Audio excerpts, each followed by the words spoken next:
나는 기도하지 않으면서 누군가 날 위해 기도해 주기를 바라는 이러한 참 이기주의적인 우리들의 모습 아닌가 싶습니다. 뭐 저 자신도 마찬가지겠지요. 누군가가 날 위해서 기도해 주지 않나 기대하는 그 모습들.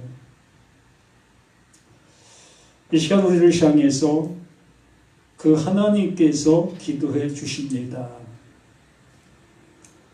그 하나님이 우리를 위해서 기도해 주십니다. 우리가 바라는 그 기도를 그 하나님께서 우리를 위해 기도해 주십니다. 그래서 하나님께서 하나님이 원하시는 그 아들, 영원한 그 존재가 되기를 지금도 간절한 모습으로 기도하고 계십니다. 이렇게 말씀을 이렇게 주시고 있는 이 모든 말씀이 하나님의 기도입니다. 프레시쿠마이. 그래서 그 기도가 응답되어졌다. 이 시간 기도를 응답받는 이한 시간 되어지는 겁니다. 저는 이 시간 기도를 하고 있는 겁니다. 하나님의 뜻이 이 땅 위에 이루어지게 해달라는 그 간절함으로 기도하고 있는 겁니다.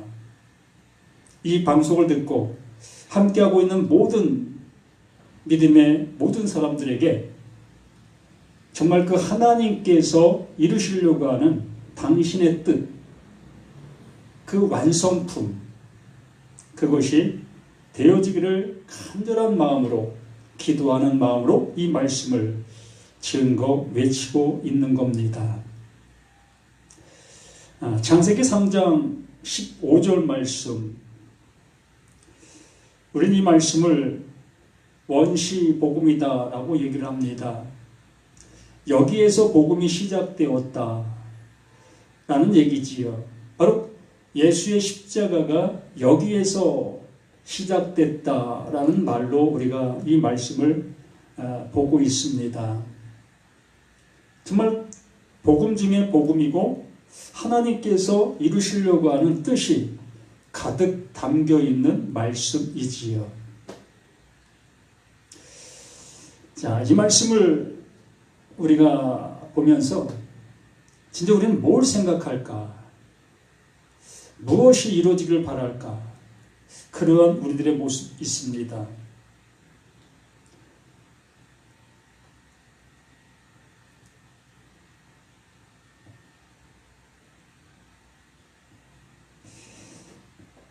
갈라디아서 3장 말씀을 잠시 한번 봅니다.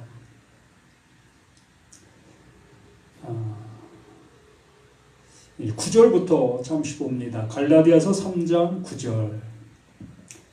그러므로 믿음으로 말미암은 자는 믿음이 있는 아브라함과 함께 복을 받느니라. 그래서 아브라함이 어떤 존재다라고 하는 겁니까? 아브라함이 믿음이 있는 존재다라고 얘기를 하지요. 아브라함 믿음이 있는 존재, 믿음을 가지고 있는 존재다. 하나님께서 아브라함에게 말씀을 주셨다.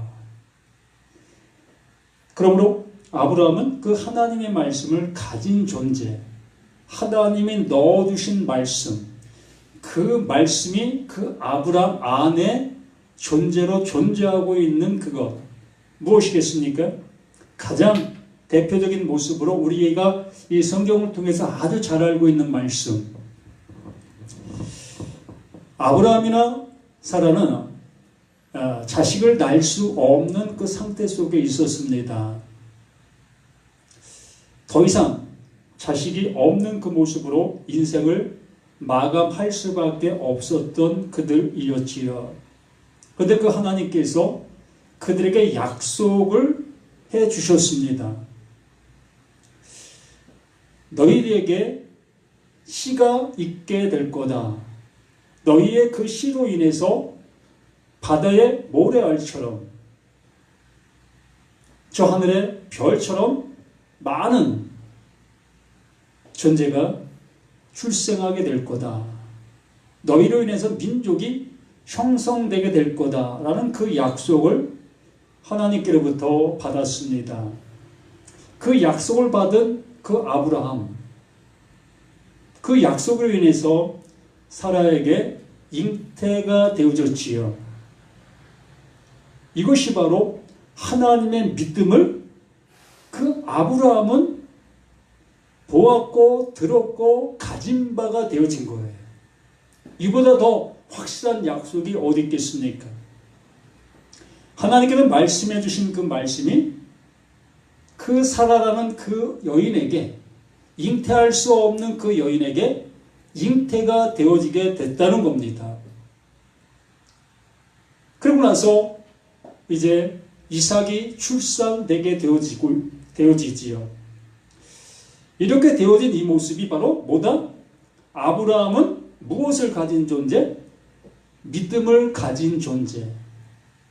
믿음을 가진 존재다라고 얘기를 하는 거예요. 그래서 믿음의 조상이다라고 말씀해 주셨던 겁니다.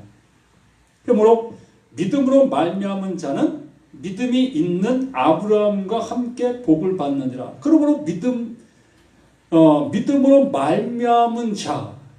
그러면 아브라함과 같은 존재가 된다는 거지요. 이 우리라는 모습, 여기 나가 이제 포함된 거죠.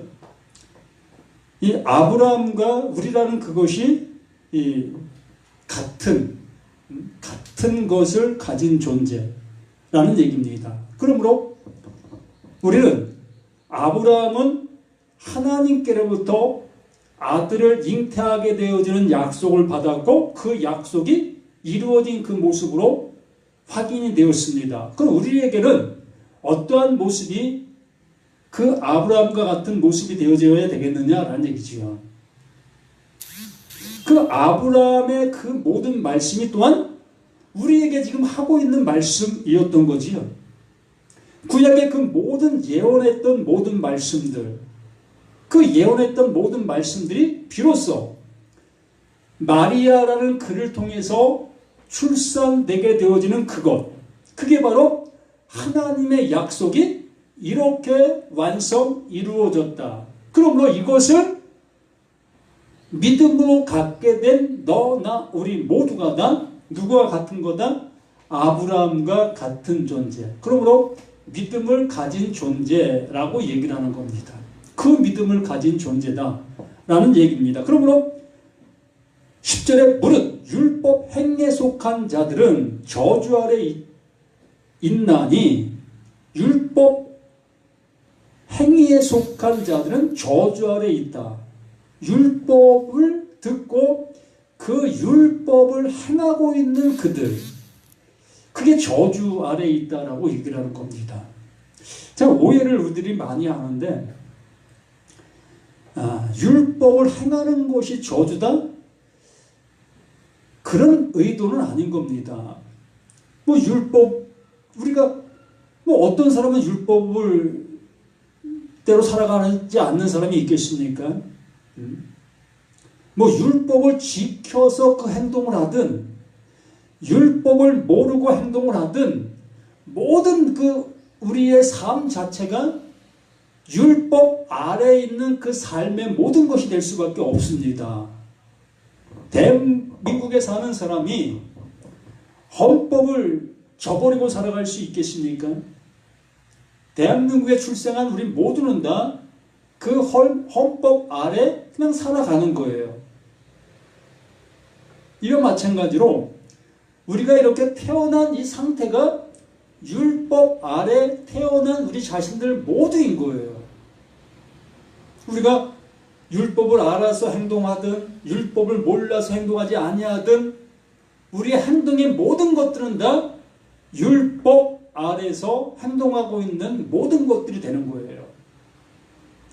이러한 것을 여기에 말하는 것처럼 무릇 율법 행위에 속한 자들은 저주 아래 있나니, 하나님의 그 말씀하심의 의도를 알아보지 못하고 있는 상태적인 모습을 얘기하는 겁니다. 율법 아래 있다라는 것을 책 잡으려고 하는 것이 아니라 율법 아래에 있는 그 모습 속에서 행하고 있는 그 행함들이 무엇을 그 하나님께서 알려주시기 위해서 그렇게 하라고 했던 것이었다는 것을 알아보지 못하는 것. 그 알아보지 못하고 행하고 있는 그 상태 속에 있는 그 상태를 크게 저주 아래에 있는 그 상태라고 얘기를 하는 겁니다.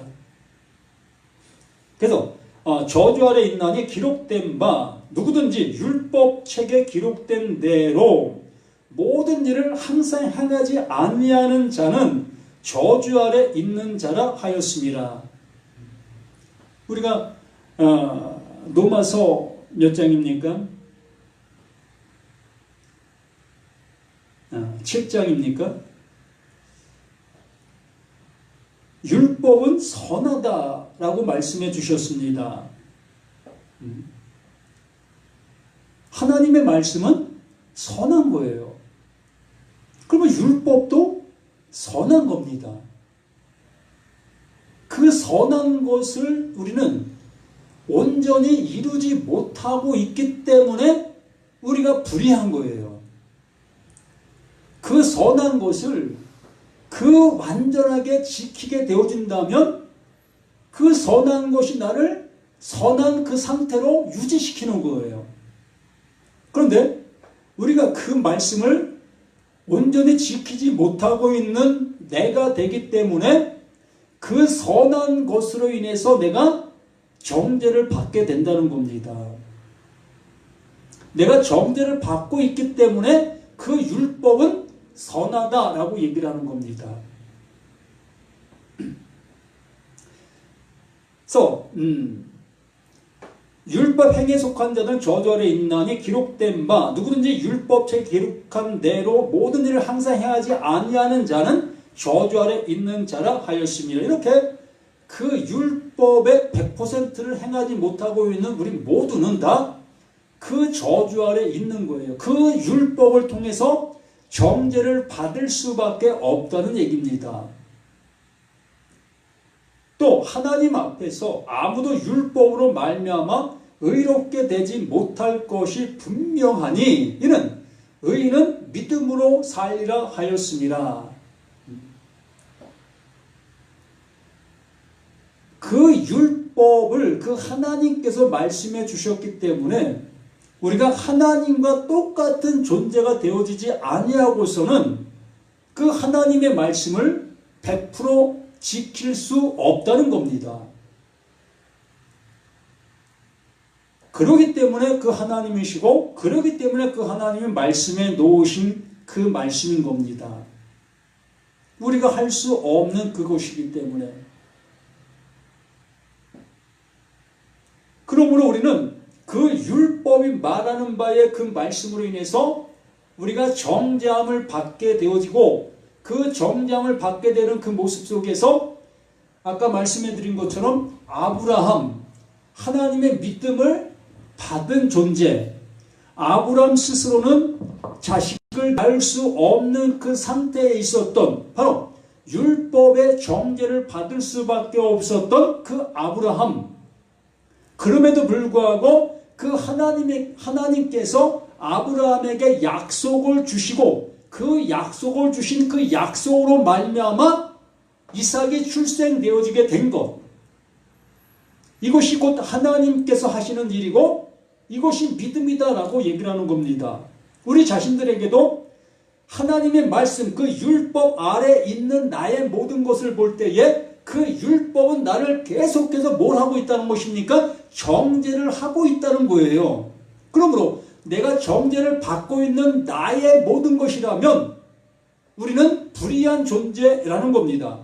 이렇게 불의한 존재로서는 하나님의 구원을 받을 길이 없는 우리 모두인 거예요. 그럼에도 불구하고 하나님께서는 구약에 수없이 약속해 놓으셨던 그 약속이 그 마리아를 통해서 출생되게 되어진 그 예수를 통해서 완성이 되어지는 거예요. 성취가 되어지는 겁니다. 그러므로 그 예수를 알게 되어졌을 때, 그 예수를 영접하게 되어졌을 때에 아브라함에게 그 말씀이 임한 그 모습처럼 하나님께서는 나의 어떤 행위로도 구원받을 수 없는 나였는데도 불구하고 하나님께서 그 약속해 놓으신 그 약속으로 인해서 우리가 구원함을 받게 되어지는 그것이다 라고 이 바울은 우리를 향해서 알려주고 있는 겁니다.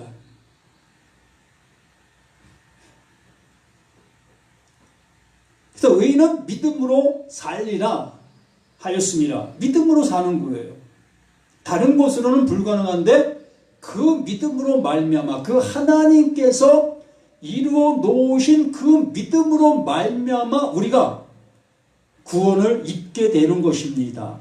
그렇게 말씀해 주시고서 율법은 믿음에서 나는 것이 아니니 율법은 믿음에서 난 것이 아니라는 겁니다. 율법은 말 그대로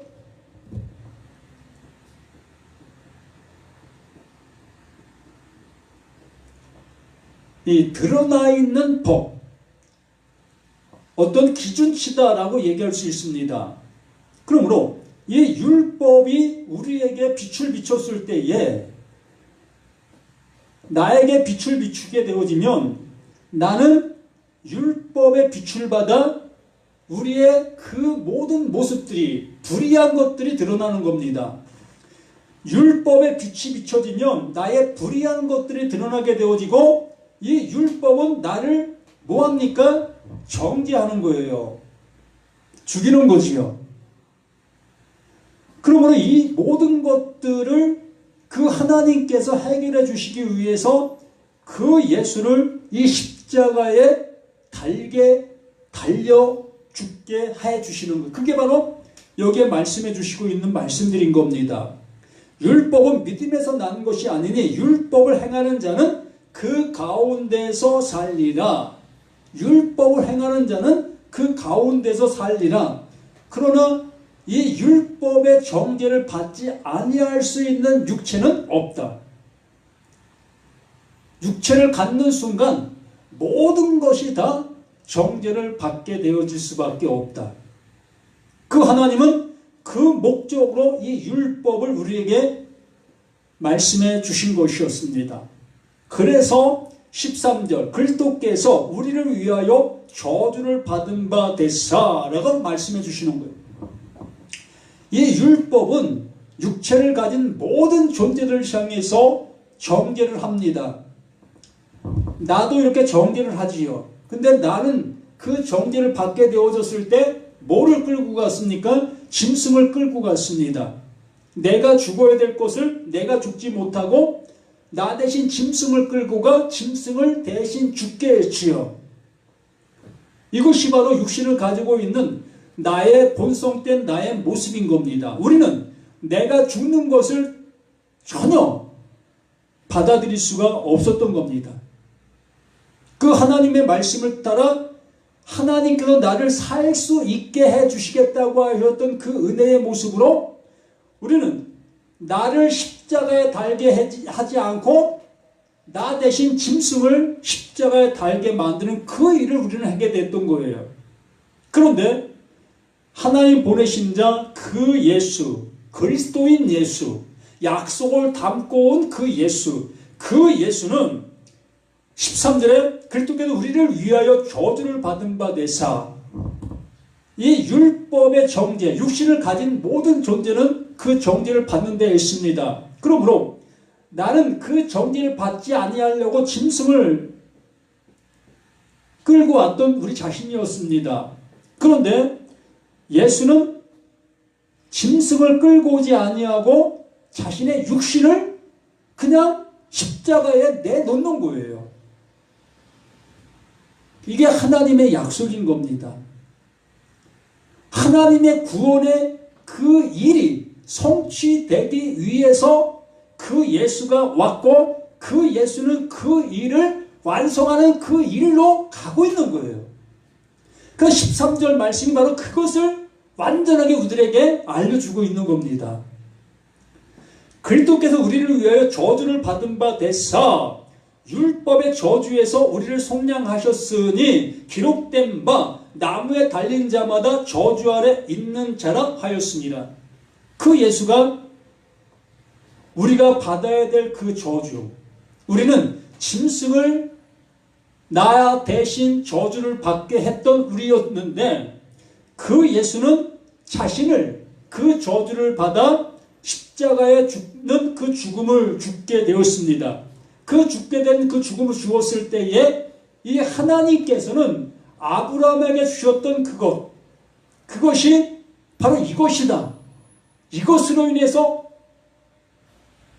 구원함, 하나님의 은혜가 이루어지는 거다 라고 말씀해 주시는 거예요. 우리를 구원해 주시기 위해서 이렇게 하나님 보내신 자 그 예수는 이것을 완성하시는 겁니다. 이것을 이루기 위해서 보냄받은 자가 예수, 그 그리스도인 거예요. 그래서 그리스도 예수라고 말하는 겁니다. 그 약속을 담고 그 약속을 이루는 그 존재로 우리에게 온 그 존재이기 때문에, 그러면서 이는 그리스도 예수 안에서 아브라함의 복이 이방인에게 미치게 하고, 아브라함에게 주셨던 그 믿음이 바로 예수 그리스도가 우리 가운데 와서 행하신 그 일과 같다라고 얘기를 하는 거예요. 아브라함이 바로 그 이삭을 잉태하게 되어졌고 출산하게 되어진 그 모든 것들이 다 예수가 그리스도다라는 그 말을 품고 있는 내용이었다는 겁니다. 그것을 우리에게 알려주시기 위해서 그 구약의 그 아브라함을 통해서 일하고 계셨다라고 말하는 겁니다. 그래서 예수 안에서 아브라함의 복이 이방인에게 미치게 하고 또 우리로 하여금 믿음으로 말미암아 성령의 약속을 받게 하려 함이라. 그것을 믿게 되어졌을 때에 그 성령의 약속, 그 성령이 이것을 우리들에게 뭐한다? 확증해 준다. 이 성령은 이 일을 하는 겁니다. 하나님의 말씀을 우리가 보고 있을 때에 이 보고 있는 이 말씀을 통해서 하나님께서 약속을 아브라함에게 넣어주시고 있는 그것처럼 우리 안에 확증을 해주고 있는 거예요. 아브라함에게 그 사라에게 하나님의 씨가 잉태가 되어지는 그 모든 것들을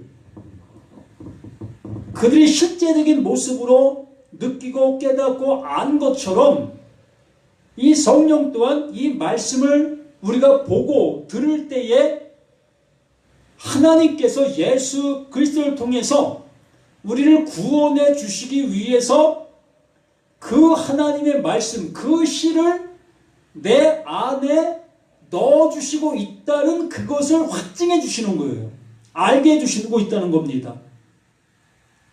그리고 성령을 받았다라는 것은 하나님께서 이렇게 하고 있는 그 모든 일들이 내 안에서 확증이 되어지고 있는 사실인 겁니다. 이걸 알게 되는 거예요.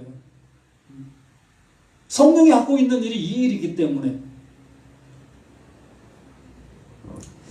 이러한 말씀들을 우리가 보게 되어진 모습 속에서 다시 한번 창세기 말씀으로 가서 봅니다.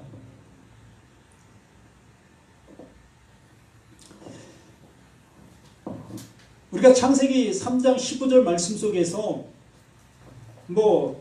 뱀이 나오고 또 여자가 나오고 이런 아리송한 그런 내용들이 나오고 있지만 이 내용이 바로 갈라디아서 3장에서 지금 말씀을 드렸던 그 내용이 그대로 담겨 있는 거예요. 전혀 다른 내용이 없습니다. 하나님 우리를 구원해 주시기 위해서 약속을 계속해서 해 주시고 있고 그 약속을 이루는 그 모든 과정들을 말씀해 주시고 있는 그 모든 것들이기 때문에 엉뚱한 말씀을 해 주시는 것이 아무것도 없습니다. 오로지 하나님이 나를 구원해 내시기 위해서 말씀해 주시려고 하는 그것만 계속해서 말씀해 주실 분인 거예요. 그럼 우리는 하나님의 말씀을 다른 어떠한 말로 들으려 하지 아니하고 오직 그 하나님이 나를 구원해 내시려고 하고 계시는 그 정말 사랑만 있다. 그 모습으로 이 말씀들을 우리가 대하게 되어진다면 다른 모습으로 절대 생각하지 않을 수 있다라고 봅니다. 자, 창세기 3장 15절에 내가 너로 여자와 원수가 되게 하고 내 후손도 여자의 후손과 원수가 되게 하리니 여자의 후손은 내 머리를 상하게 할 것이요 너는 그의 발꿈치를 상하게 할 것이니라 하시고, 자, 이걸 아브라함에게 믿음을 넣어주신 것으로 한번 얘기해 본다면, 아브라함은 자신의 믿음 속에서 지금 살아가고 있었습니다. 자신에게 자식이 없었기 때문에 자신의 집안 속에 길려지고 있는 그 다른 아들을 자기의 후손으로 세우려고 하고 있었습니다. 다른 방법이 없었습니다. 그게 바로 아브라함의 믿음이었고 아브라함의 신앙이었지요. 그러한 그 모습 속에서 하나님께서 아브라함의 이 아클레스건, 여기 발꿈치를 상하게 한다라고 말하고 있지요. 이 발꿈치를 상하게 하게 되어짐으로 인해서 자신의 믿음이 어떻게 되어지는 겁니까? 끊기는 거예요. 자신의 믿음은 안 된다는 사실을 비로소 알게 되는 겁니다. 근데 하나님의 말씀을 자신의 생각 속에서 믿고 그것을 지키고 적용하고 그러한 모습으로 나가고 있었던 아브라함이었었는데 비로소 자신의 그 생각이 무너지게 되어지는 거예요. 그렇게 되어지니까 자신의 생각이 무너지니까 비로소 그 생각을 넣어주고 있는 그 분의 믿음, 그 믿음을 가질 수 있게 되어지는 것이다 라는 얘기지요. 자, 다시 한번 봅니다. 12절부터 한번 보겠습니다. 아담이 이르되 하나님이 주셔서 나와 함께 있게 하신 여자 그가 그 나무 열매를 내게 주므로 내가 먹었나이다. 아담이 선악을 알게 하는 나무의 실과를 먹었습니다. 이 먹게 된 동기가 그의 아내 하하를 통해서 먹게 되어졌습니다. 결과적으로 하와가 준 그 열매를 먹게 된 아담은 누가 되는 거예요? 하와가 되는 거예요. 먹은 것이 되는 겁니다. 하와가 되는 거예요. 이 하와는 뱀이 주고 있는 그것을 하나님의 말씀으로 알아듣지 못하고 자신의 생각 속에서 그것을 받아들이고 그것을 먹은 존재예요. 말 그대로 선악을 알게 하는 나무의 실과로 그것을 먹은 존재입니다. 그렇기 때문에 하와는 뭐가 되어진 겁니까? 선악을 알게 하는 나무가 되어져 버린 거예요. 그것을 먹었기 때문에 그것이 되어지는 겁니다. 또 성경을 보게 되어졌을 때에 어떻게 보게 되어집니까? 선악의 모습으로 성경을 볼 수밖에 없는 거예요. 하나님의 말씀을 들을 때에 선악의 기준의 모습으로 하나님의 말씀을 들을 수밖에 없는 그 존재가 되어버린 겁니다. 그렇게 되어진 그 존재가 그 열매를 아담에게 주었기 때문에 아담 또한 선악을 알게 하는 나무의 실가로 먹은 거예요. 같은 존재가 되어버린 겁니다. 무슨 얘기입니까? 하나님은 어떤 존재지요? 거룩한 존재.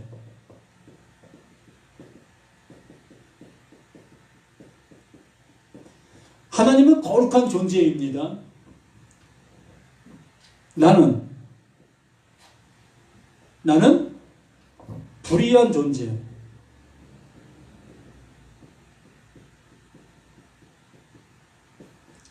하나님은 거룩한 존재, 나는 불의한 존재인 거지요.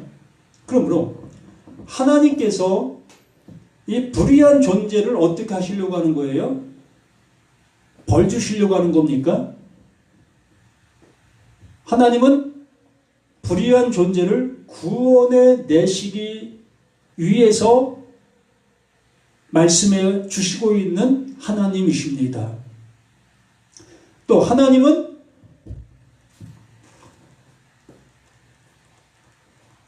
모든 것을 가진 존재. 하나님은 존재예요, 존재. 무엇으로 설명할 수 없는 그 존재 자체인 겁니다. 말 그대로 하나님은 있음이에요, 있음. 나 있어. 그 하나님은 누구에게 자신을 변호할 이유가 없는 존재. 하나님 위에는 없는 그 상태이기 때문에 하나님이 누구에게 자신을 드러낼 필요가 없는 존재예요. 그래서 그 하나님이 자신을 향해서 스스로 있는 자라고 말하고 있는 겁니다. 그래서 하나님은 그냥 존재예요. 그러면 나는 뭐죠? 나는 존재 없음이죠.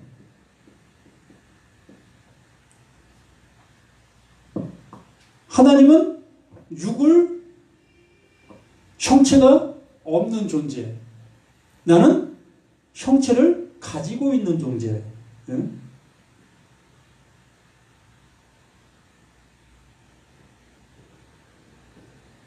나는 형체를 가지고 있는 존재지. 그렇기 때문에 그 하나님께서 나를 짓는 순간, 우리를 짓는 순간 우리는 형체를 갖게 되어지고 있습니다. 말씀이 형체를 갖는 거예요. 말씀이 육신이 되어지는 겁니다. 이렇게 되어지기 때문에 하나님과 나는 하나가 될 수가 없는 거예요. 하나가 될 수 없는 존재인 거예요. 이러한 맥락이 우리에게 이해가 되어져야만 이 말씀들이 이제 알아가질 수 있는, 나에게 생명으로 다가올 수 있는 그 시작점이 될 수가 있는 겁니다. 아담이 이르되 하나님이 주셔서 나와 함께 하게 하신 이 여자, 그가 그 나무 열매를 내게 주므로 내가 먹었나이다. 그래서 하나님이 거룩한 존재, 있음이신 그 하나님이 누구를? 예수를 보내지요. 어디로 보냅니까? 나에게로 보내는 거예요. 나에게로. 그러므로 나에게 보내게 되어지면 먹은 것이 나가 된다고 말씀을 드렸습니다. 무엇을 먹는 그 존재 자체가 그 먹은 것이 되는 거예요. 그래서 구약에서 부정한 것, 또 정한 것, 이러한 얘기를 내기서나 수없이 많이 하고 있지 않겠습니까? 그래서 부정한 것을 먹은 자는 부정한 자가 되고, 정한 것을 가진 자는 그냥 정한 자로 존재하는 그 모습들. 그러므로 하나님께서 이 예수를 우리 가운데 보내는 그 순간 이 예수는 뭐가 되는 겁니까? 불의한 존재가 되는 거예요. 하와가 예수에게 선악을 알게 나무의 실과를 넘겨주는 순간 그 아담은 하와와 같은 불의한 존재가 되어지는 거예요. 그렇게 불의한 존재로 우리 가운데 오게 되는 겁니다. 그 얘기를 이렇게 말씀해 주고 있는 거예요. 아담이 이르되 하나님이 주셔도 나와 함께 있게 하신 여자 그가 그 나무의 열매를 내게 주므로 내가 먹었나이다. 여호와 하나님이 여자에게 이르되 내가 어찌 이렇게 하였느냐. 여자가 이르되 뱀이 나를 꿰므로 내가 먹었나이다. 이 얘기는 뱀이 그 하와를 깨었다라고 얘기를 합니다. 말 그대로 나는 이렇게 불의한 존재였습니다. 난 불의한 존재였던 나였는데 나는 내가 볼 때 나는 불의한 존재로 여기지를 못해요. 난 불의한 존재 아니야. 난 하나님의 말씀을 들을 수도 있고 난 그 말씀을 실천할 수도 있고 난 그 말씀을 믿고 따를 수도 있는 나야. 그러면 나는 불의한 존재가 아니야. 라는 모습으로 살아가고 있는 겁니다. 난 분명히 불의한 존재인데 불구하고 나는 불의한 존재가 아니라 여기고 있는 거예요. 그렇기 때문에 그 뱀의 역할이 필요한 거예요. 그 뱀이 하와를 깨는 겁니다. 그 하와를 깨야만이 비로소 선악을 알게 한 나무의 실과를 선악을 알게 한 나무로 먹을 수 있게 되는 거예요. 그렇게 먹게 되어지게 됐을 때 비로소 자신이 불의한 존재라는 것을 그때 비로소 알게 되는 거예요. 그때 비로소 죄가 세상에 들어왔다라고 얘기를 하는 겁니다. 그 전에도 이미 죄는 존재하고 있었는데 그 죄를 죄로 알지 못하기 때문에 문제가 됐던 겁니다. 그렇기 때문에 그 뱀을 통해서 그 죄를 알려주시기 위하여 하와를 꿰는 거예요. 그 하와를 깨게 되어짐으로 그 하와가 선악을 알게 나며 실과로 그걸 먹게 되어지게 되니 비로소 자신들이 뭘 하게 되는 겁니까? 벗은 줄을 알게 되어지는 겁니다. 자신들이 이제 비로소 죄인 중에 괴수였다는 것을 하나님 앞에 자신들이 설 수 없는 존재였다는 것을 그때 비로소 알게 되는 거예요. 그 얘기를 이 창세기 3장에서 우리들에게 적나라하게 그 뱀과 아담과 여자를 통해서 알려주고 있는 겁니다. 창세기 3장입니다. 천지 만물 창조하신 얘기가 이제 막 끝났어요. 막 끝나고 나서 얼토당치 않게 짐승 얘기가 나오고 뭐 지혜로운 이러한 짐승이 나오고 이 뱀 얘기가 나오는 이게 정말 정말 세상적인 그러한 모습 속에서 뱀 얘기 같은 그런 얘기를 하려고 하는 거겠습니까? 하나님의 복음을 어떻게 하면 우리들에게 알려주실 수 있을까? 이러한 간절한 마음 속에서 그 하나님께서 이 말씀을 우리에게 주시고 있는 겁니다. 근데 이 말씀이 감춰져 있기 때문에 알아보는 자들이 없었던 거지요.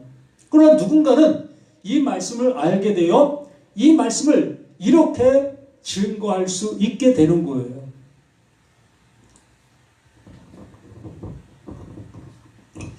14절에 여호와 하나님이 뱀에게 이르시되 내가 이렇게 하였으니 내가 모든 가축과 들의 모든 짐승보다 더욱 저주를 받아 배로 다니고 뭡니까?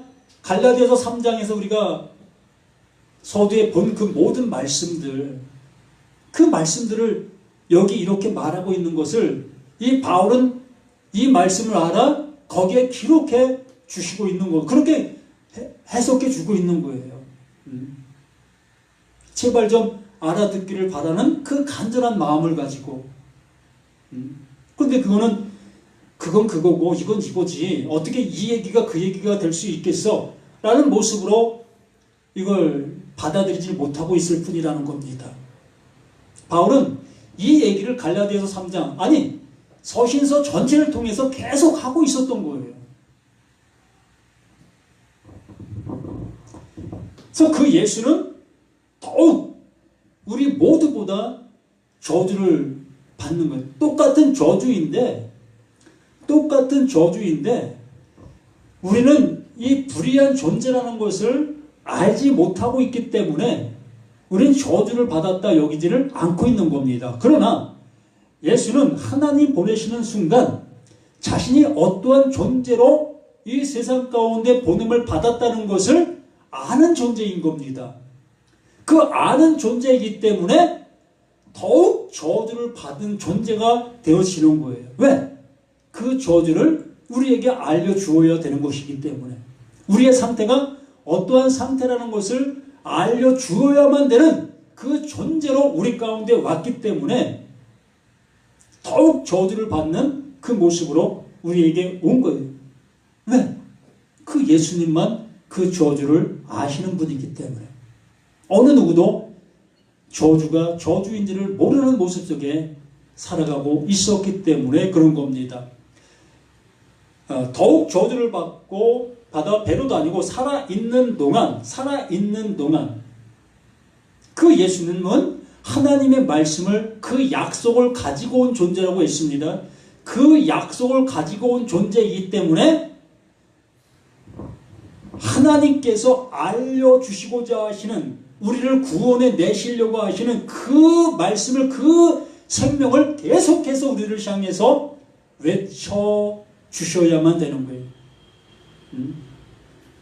그게 바로 살아있는 동안 흙을 먹을지니라. 살아있는 동안, 그 예수가 육신을 갖고 있는 그 동안 계속해서 그 하나님께서 보내신 바 된 그 말씀을 전하는 그 일을 해주시고 있는 것이었던 거예요.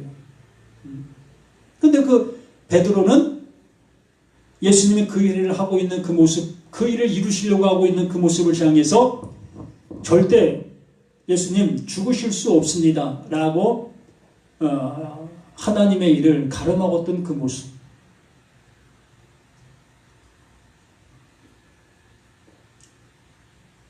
우리는 그렇지 않은가 한번 생각해 보시길 바랍니다. 14절이 끝나고 그리고 나서 접속사 그리고가 그 접속사로 존재하고 있어요. 14절과 15절 사이에. 그러면 이 15절이라는 이 말씀 또한 동떨어져 있는 말이 아니라 지금까지 해온 모든 말씀들을 다시 한번 설명해 주고 있는 설명구지요. 그러므로 지금까지 이러한 말씀들을 하나님께서 알려주시고자 하시는 대로 잘 알아듣고 있었다면 15절도 전혀 다른 말로 알아듣지 않게 되어지는 거예요.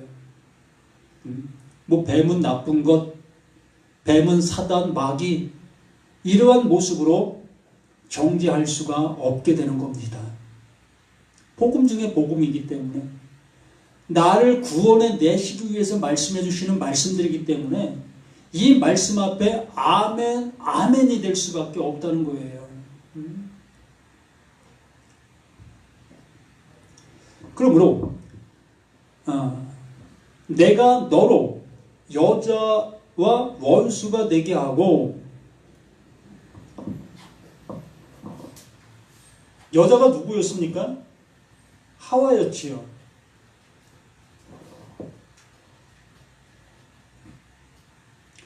그 하와가 어떤 상태였었습니까?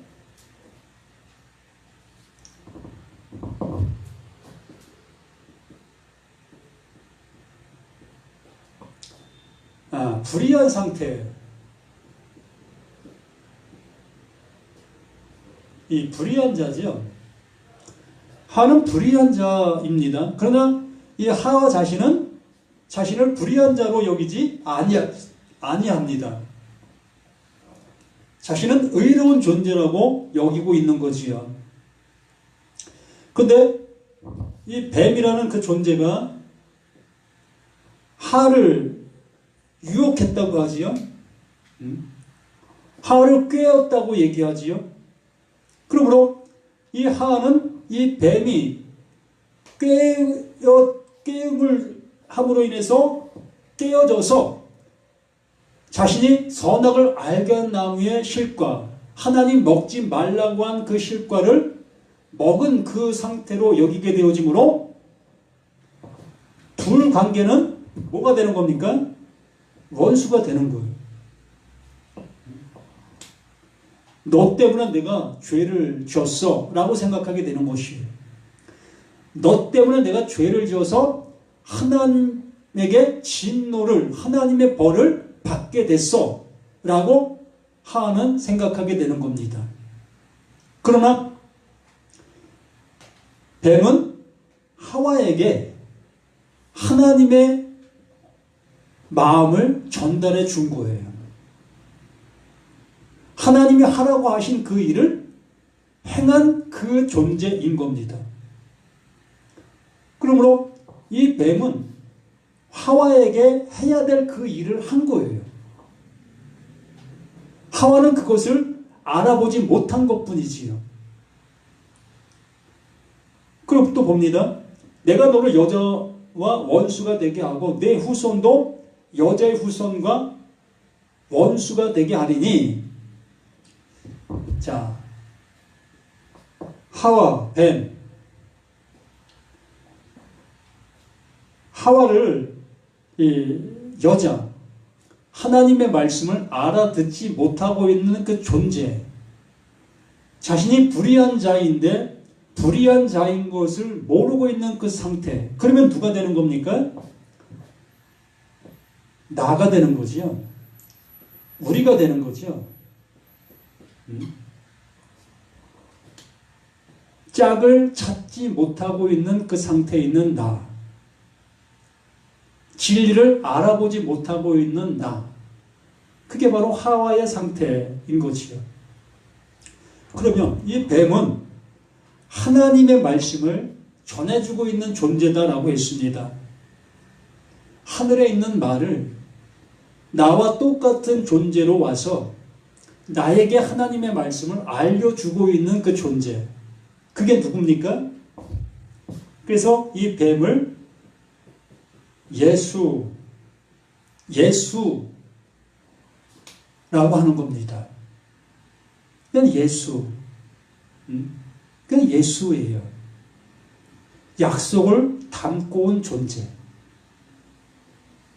그래서 이 예수는 이제 나를 향해서 이제 또 계속 일을 해야 되겠죠. 어떤 일을? 그리스도의 일을. 그래서 여기 말해 봅니다. 이제 하와의 후손이 나가 되는 거고 뱀의 후손이 예수가 되는 거예요. 여자의 후손과 원수가 되게 하리니 여자의 후손은 내 머리를 상하게 한다. 나는 예수를 머리를 상하게 합니다. 머리를 자르는 거죠. 그게 어딥니까? 이게 십자가예요. 예수가 저주를 받는 저주의 틀, 저주의 나무, 그 저주의 나무에 달리는 거예요. 누구로 인해서? 나의 고발로 인해서, 나의 죄로 인해서, 나의 불의로 인해서. 이렇게 나의 불의로 인해서 이 예수는 십자가에 달려 죽으시는 겁니다. 이 죽으시는 이 예수가 이제 나의 무엇을? 발꿈치를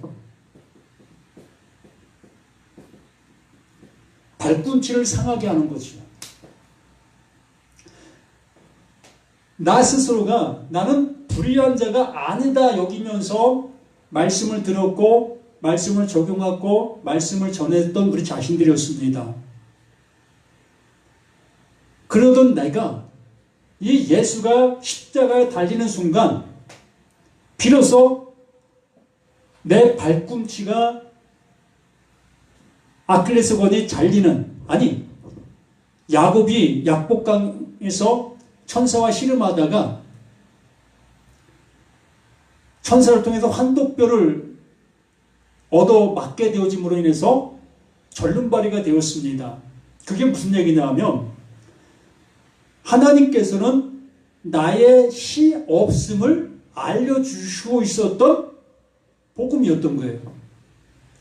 야곱에게 너는 씨 없는 존재야, 이걸 알려주시려고 했던 것이었습니다.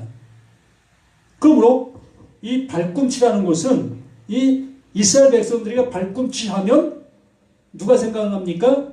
야곱이 생각이 나는 거예요. 그래서 여기에 이 말씀 또한 야곱의 그 천사와 씨름했을 때 환도뼈를 얻어맞은 그것, 그 얘기를 하는 거예요. 그러므로 우리에게는 씨가 없음을, 나에게는 이 불의한 그 상태라는 것을 알게 되어지는 것을 얘기하는 거예요. 예수가 십자가에 죽게 되어지는 그 순간 나는 나에게서는 의로운 것이 없다라는 것을 알게 되는 겁니다. 이 내용이 여기에 가득 담겨있는 말씀이 창세기 3장 15절 말씀인 겁니다. 여자의 옷은 내 머리를 상하게 할 것이요 너는 그의 발꿈치를 상하게 할 것이니라 하시고, 또 여자에게 이르되 이르시되 내가 내게 임신하는 고통을 크게 더하리니, 임신하는 고통, 이 나는 불의한 자라고 여긴 삶을 살지 않았습니다. 불의한 자가 아닌 하나님의 말씀을 들을 수 있고 그 말씀을 적용할 수 있고 그 말씀으로 내가 구원받을 수 있다 여기며 행하고 있었던 모든 삶이었습니다. 그러던 내가 비로소 예수가 십자가에 죽고 내 발꿈치가 상하게 되어지는 그 순간 뭐가 되는 겁니까? 하나님의 그 말씀, 내가 불의한 자라는 이 말을 받아들이는 것이 그렇게 쉽지 않다는 얘기예요.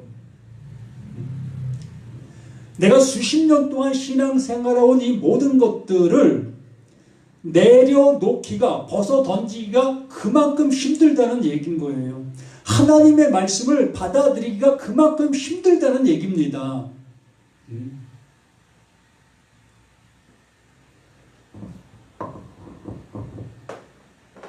임신한 고통을 더 크게 하리니 내가 수고하고 자식을 낳을 것이며 너는 남편을 원하고 남편은 너를 다스릴 것이냐. 그렇게 되는 겁니다. 비로소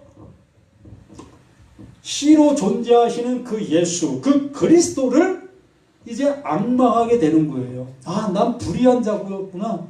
내가 불의한 존재였네. 그러므로 불의한 존재가 비로소 그 불의하지 아니한 그 예수를 알아보게 되어지면서 그의 말을 들으려고 애쓰고 힘쓰는 우리가 되어지게 된다는 얘기입니다. 그러므로 창세기 3장 15절 말씀은 마귀 사단의 얘기도 아니고 오로지 예수가 그리스도 대신 나를 구원해 주시기 위해서 하나님의 사랑이 나타나고 있는 복음 속에 있는 복음인 겁니다. 그러므로 이 모두가 이 말씀을 나를 살리는 생명의 복음으로 들으실 수 있는 저와 우리 모두가 되기를 간절히, 정말 간절히 부탁을 드립니다. 생명을 주시고자 이렇게 그 하나님은 하나님의 열심으로 우리 가운데 말씀해 주시고 계십니다. 근데 우리는 우리의 생각에 앞서 하나님의 말씀을 하나님의 말씀으로 알아듣지 못하고 엉뚱한 방향과 엉뚱한 생각으로 나아가고 있었음을 고백합니다. 이제 하나님의 말씀이 진정 하나님께도 원하시고 우리에게 해주시고자 하시는 그 생명의 말씀으로 들으려고 하는 우리 자신들 모두가 되게 도와주시옵소서. 우리에게 이렇게 빛을 비춰주시는 하나님의 놀라우심을 다시 한번 우리 모두가 다시 한번 깨닫고 깨닫는 우리 모두가 되기를 예수님의 이름으로 간절히 기도드립니다. 아멘.